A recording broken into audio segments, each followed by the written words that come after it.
Hi అండి, అందరికీ నమస్కారం. Welcome back to my channel. ఈ వీడియోలో ఏపీ ప్రభుత్వ పెన్షనర్స్కు ఈ సమస్య అయితే ఉందండి. ఈ సమస్య తప్పనిసరిగా పరిష్కరించుకోవాలి, లేదంటే పెండింగ్ బిల్లుకు సంబంధించి చెల్లింపులు ఇక కష్టమే అని చెప్తున్నారు. సో తర్వాత పదవి విరమణ చేసిన తర్వాత కష్టాలు ఎదుర్కోవాల్సి వస్తుంది. సో కాబట్టి ఈ సమస్య అనేది మీరు తేలికగా తీసుకోకుండా ఇప్పుడు నేను చెప్పబోయే ఇన్ఫర్మేషన్ అనేది పూర్తిగా చూడండి. అప్పుడే ఇన్ఫర్మేషన్ అర్థమవుతుంది, ఆ సమస్య ఏంటో అర్థమవుతుంది, ఇలా దాన్ని పరిష్కరించుకోవాలని తగు మార్గాలు అయితే మీకు తెలుస్తాయి. ఒకవేళ ఈ వీడియోని చూడడం వల్ల మీకైతే యూస్ఫుల్లే ఉంటుందండి. మీకు ఆ సమస్య ఉంటే ఖచ్చితంగా యూస్ అవుతుంది, లేకపోయినా సరే ఒకసారి తెలుసుకోవడానికి అయితే ప్రయత్నం చేయండి. ఇక విషయానికి వచ్చినట్లయితే, పదవి విరమణ చేసిన తర్వాత విశ్రాంత ఉద్యోగులు వారికి కావాల్సిన బిల్లులు లేక అరియర్ బిల్స్ సిఎఫ్ఎంఎస్లో ఇక సబ్మిట్ చేయవచ్చా, చేయలేమా, ఇప్పుడు ఒకసారి అయితే తెలుసుకుందామండి.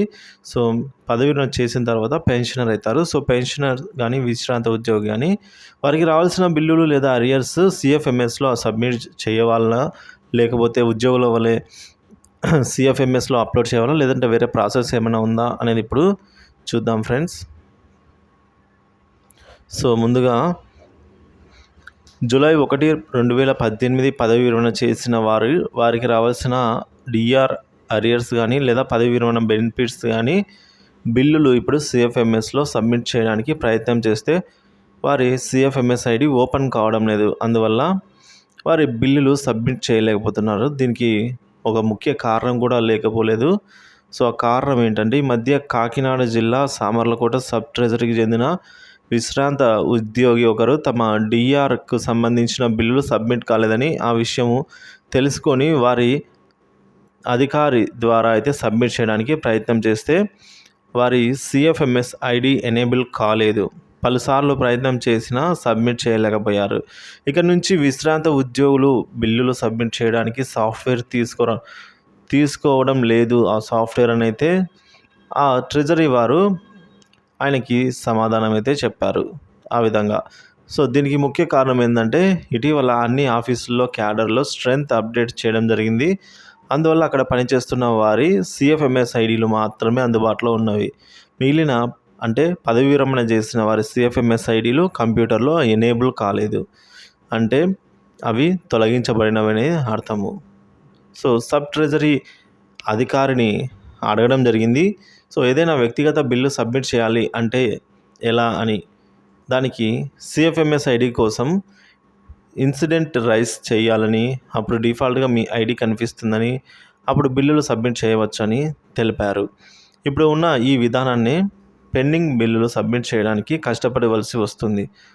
ఒకవేళ మారిన విధానం అయితే ఇక బిల్లులు మనం సబ్మిట్ చేయలేము. ఎందువల్ల అంటే, ఈ ప్రాసెస్ అంతా చేసి సంబంధిత అధికారులు బిల్లు సబ్మిట్ చేయడానికి ఇష్టపడరు. ఇక పెండింగ్ బిల్లు సబ్మిట్ చేయాలంటే అధికారులపైనే ఆధారపడవలసి ఉంటుంది. ఇదండి పెద్ద సమస్య.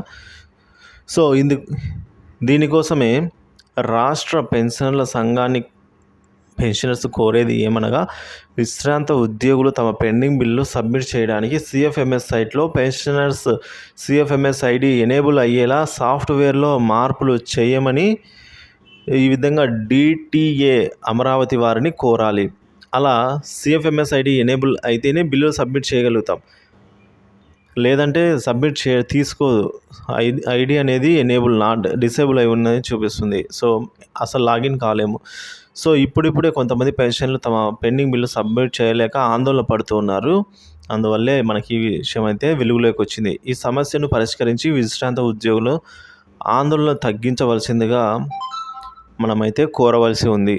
సో ఈ విధంగా ఒక సగటు విశ్రాంత ఉద్యోగి ఈ విధంగా మనకు తెలియజేశారండి. సో మనం సిఎఫ్ఎంఎస్ ఐడి అనేది ఎంతో కీలకం. అది బిల్లు సబ్మిట్ చేయలేకపోతే అది ఉపయోగించుకొని సో దానికి వాల్యూ ఉండదు అని అయితే మనం అనుకోవచ్చు. సో కాబట్టి తప్పకుండా బిల్లులు సబ్మిట్ చేయడానికి కేవలం ఇప్పుడు ఎవరైతే యాక్టివ్గా ఉన్నారో, పని చేస్తూ ఉన్నారో వారికి మాత్రమే కాకుండా విశ్రాంత ఉద్యోగి కూడా ఉద్యోగిలానే ట్రీట్ చేసి సో వారి సిఎఫ్ఎంఎస్ ఐడిని కూడా యాక్టివ్లోనే ఉంచినప్పుడు సో వారి బిల్లులు ఏవైనా పెండింగ్లో ఉన్నవి వారు కూడా సబ్మిట్ చేయడానికి అయితే అవకాశం ఉంటుంది. సో కాబట్టి త్వరలోనే ప్రభుత్వం దీని గురించి ఆలోచించి మంచి నిర్ణయాన్ని తీసుకుంటుందని అయితే ఆశిద్దాము. అంతవరకు ప్రయత్నాలు అయితే జరుగుతూనే ఉంటాయి. సో ఇది అండి తాజా అప్డేట్ న్యూస్. వీడియో నచ్చినట్టయితే లైక్ చేయండి, షేర్ చేయండి. ఇలాంటి ఇన్ఫర్మేటివ్ వీడియోస్ కోసం మన ఛానల్ అయితే సబ్స్క్రైబ్ చేసుకోండి. అప్డేట్స్ అయితే ఫాలో అవుతుండండి. Thank you for watching this video.